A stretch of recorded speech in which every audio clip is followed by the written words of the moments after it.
안녕하세요. 지극히 사적인 책 읽기의 똑서입니다. 안녕하세요. 똑똑입니다. 네. 저희 총균세 계속 읽고 있습니다. 오늘은 5장하고 6장을 읽어볼 건데요. 제가 5장 간단히 요약한 것들 말씀드리도록 하겠습니다. 5장의 제목이 인류 역사가 갈라놓은 유산자와 무산자라는 제목이에요. 여기서 유산자, 무산자는 농업의 힘을 가진 자와 못 가진 자라고 여기서 표현을 하고 있거든요. 근데 그 농업에는 우리가 생각하는 식물을 재배하는 것뿐만이 아니라 동물을 기르는 것, 가축화시키는 것도 포함해서 함께 이야기를 하고 있습니다. 총균세는 처음에 이런 질문으로 시작했잖아요. 왜 지역적으로 시간차를 두고 문명이 발달했을까? 그렇게 시작했는데, 여기서 질문이, 5장에서 이 질문이 나오는 거예요. 그 질문에 대한 답. 농업의 힘을 가진 자와 못 가진 자의 차이가 있었다. 그렇다면 과연 어느 지역에서 가축화 장노라가 빨리 일어났을까? 우리가 통상적으로 생각했을 때는 농업에 필요한 기후 이런 것들이 적합한 지역에서 그럼 가축화 장노라가 빨리 일어나지 않았을까라고 유추할 수 있는데 여기선 아니라고 말을 하고 있어요. 그래서 예를 들어 미국이나 영국 같은 지역에서는 기후가 적합했음에도 농업이 늦게 발생했고 이라크, 멕시코 같은 지역에서는 빨리 발생을 했다라고 말을 합니다. 그러니까 이게 기후가 적합하더라도 농업이 빨리 발생하지 않은 지역도 있다라는 내용입니다.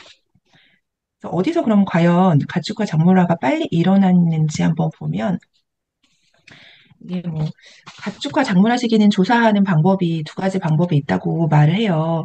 이 유적지에서 발견한 동식물들의 잔해를 가지고 우리가 좀 많이 들어봤잖아요. 방사선 탄소 연대 측정법이라는 방법으로 조사를 하고 또 이거는 저는 처음 들어봤는데 가속기 질량 분광 분석법이라는 방법으로도 조사를 한다고 합니다. 근데 뭐 이것이 어떤 방법인지는 크게 중요한 것 같지는 않아요. 다만 이런 방법으로 측정을 하고 있는데 이, 뭐, 이 방법으로 측정한 시기가 아직까지는 항상 변화하고 있다. 뭔가 정해진 것이 없고, 이 조사를 할 때마다 시기적인 어떤 변동이 발생한다. 이런 것만 알고 있으면은 될 것 같다고 생각이 듭니다. 그래서 이런 방법으로 해서 조사를 해본 결과, 식량 생산이 다른 곳에서 유입된 게 아니라 완전히 독립적으로 시작된 지역은 5가지 지역으로이라고 책에서 말을 하고 있어요. 그래서 여기 비옥한 초승달 지대라고 불리우는 지역은 우리가 대체로 메소포타미아 문명이 발생했다라고 말하는 지역이고요. 여기가 가장 먼저 식량 생산이 시작됐다라고 하고 시기가 BC 8500년 정도입니다. 다음은 중국인데요. 여기는 뭐 우리가 황하 문명도 뭐 4대 문명 중에 하나라고 하잖아요. 그래서 그 지역인 것 같아요. 그 지역 BC 7500년에 발생을 했습니다. 식량 생산이. 그리고 넘어가서 이 멕시코 지역이죠. 중앙아메리카 지역 BC 3500년. 그리고 다음으로 미국 동부 지역 BC 2500년. 그리고 여기는 아마존강 유역이라고 해요. 여기가 같이 들어가요. 여기 두 개가 같이 들어가는 BC 3500년이고, 그리고 여기 마지막이 미국 동부 지역입니다. 이렇게 5가지 지역이 독립적으로 시작된 지역이고, 나머지 여기 물음표로 표시된 이런 지역들은 아직은 확실하지 않지만, 그러지 않았을까라고 유추할 수 있는 지역이라고 책에서 이야기를 하고 있습니다. 그렇다면 식량 생산이 독립적으로 시작된 5개 지역 이외에 다른 지역에서는 스스로 농경민이 되었을까? 아니면은 또 농경민이 쳐들어와 가지고 인구가 늘어나서 수련민들을 쫓아낸 것인가? 아마 이것에 대한 질문이 6장에 좀 자세하게 나와 있는 것 같아요.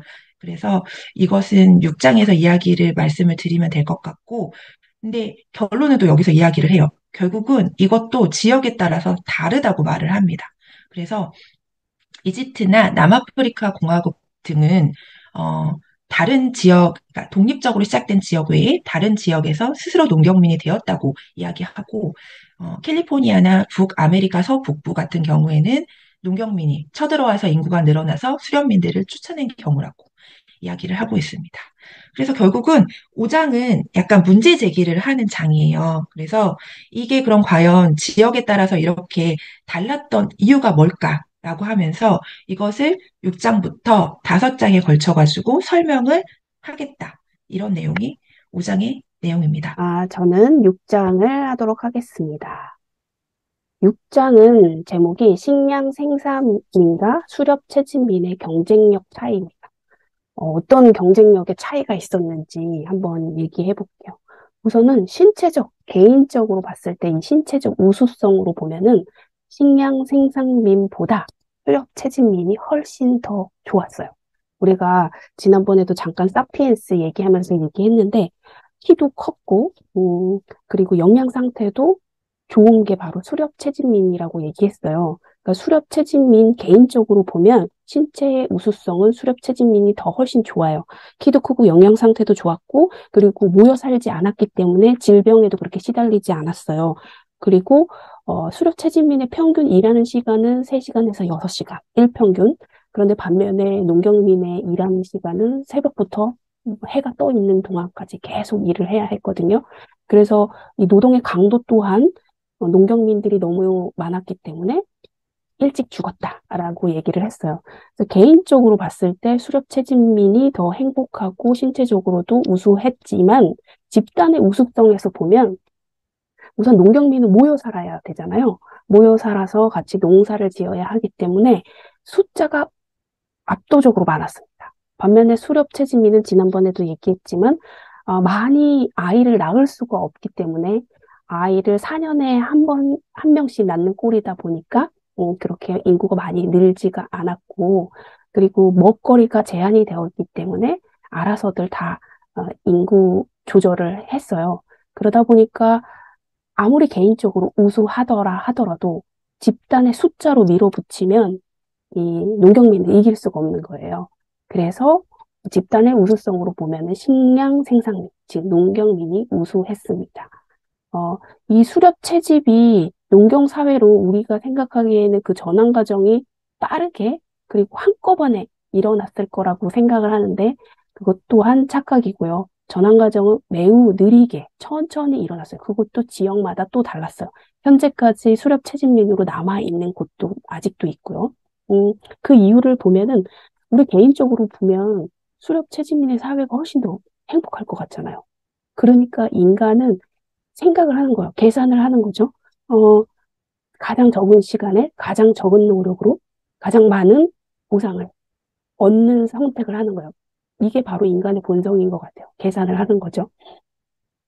그렇게 따지니까 수렵채집민은 농경민은 될 필요가 없는 거예요. 아니 저렇게 일을 많이 하고 먹을 것도 그렇다고 많이 생산되는 것도 그 당시에는 아니었고 영양 상태도 좋지도 않았고 그래 노동 시간도 많고 개인 봤을 때는 하나도 좋아 보이는 게 없어서 굉장히 느리게 전환이 되었다고 합니다. 저 같아도 그럴 것 같아요. 농경은 많은 노력과 시간이 필요하기 때문에 이 수렵채집에서 농경으로 가는 과정이 굉장히 느리고 천천히 일어났습니다. 하지만 여기서 대세는 우리가 지난번에 기독교의 발흥을 읽었던 이유도 대세가 뭔지, 이 거대한 변화의 흐름이 무언지 이제 알고 싶어서 읽었잖아요.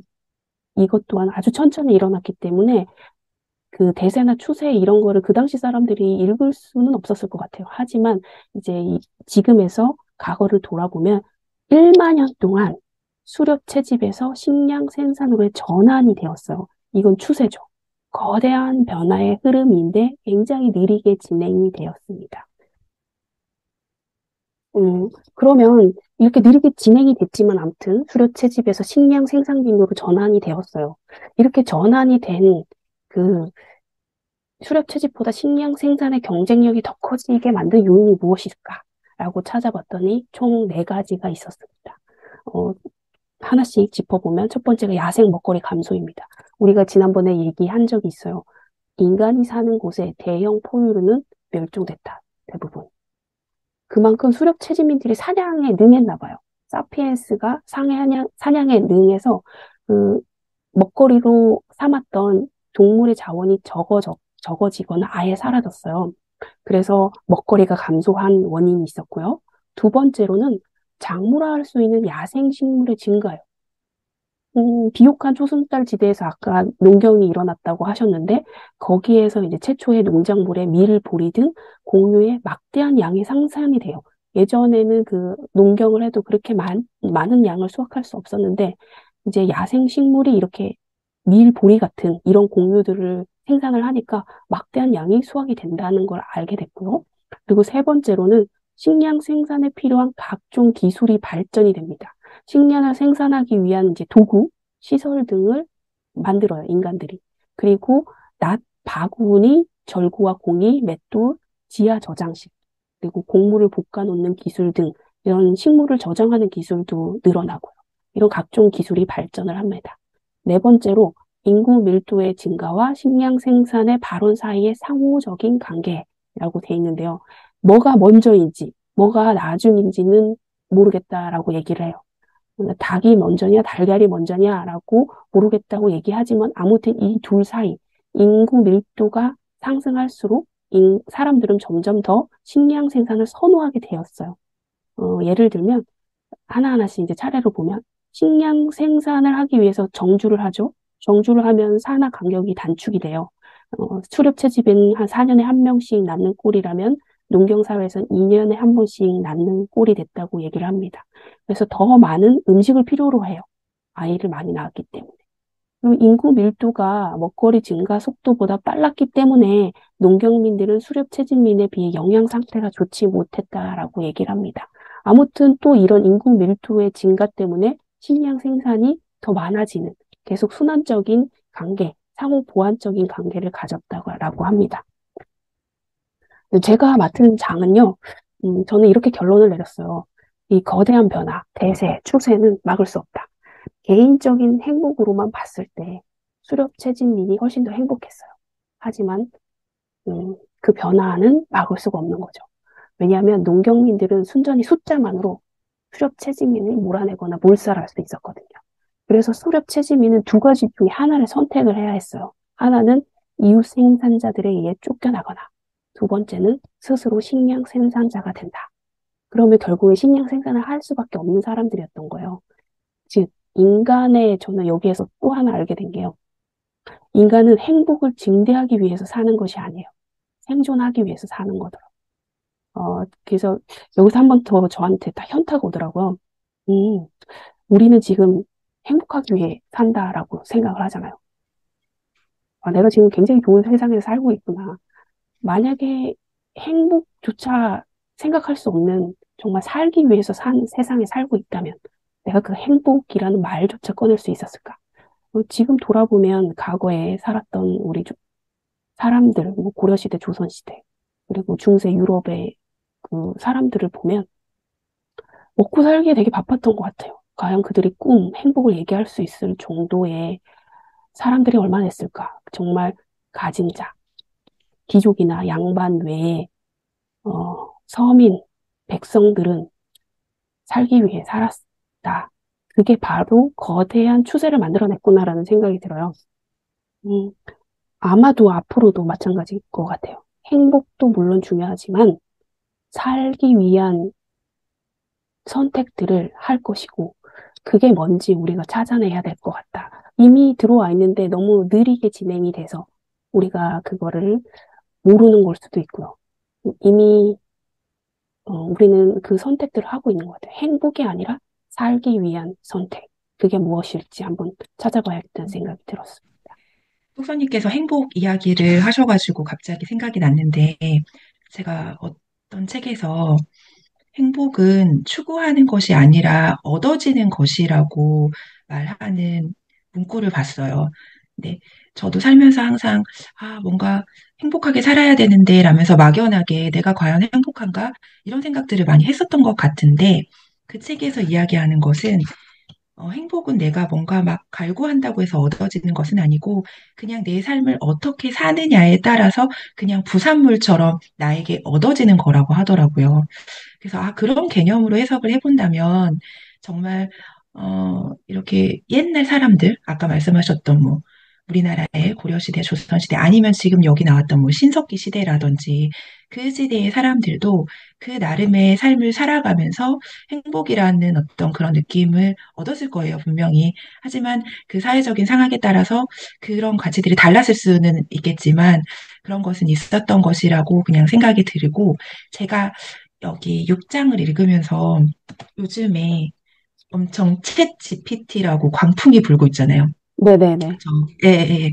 그러니까, 어, 막연히 우리가 4차 산업혁명 이야기하면서 AI가 지배하는 시대라고 그냥 텍스트로만 알고 있었던 그런 시대들이 뭔가 지금 구체적으로 다가오는 느낌이 들더라고요.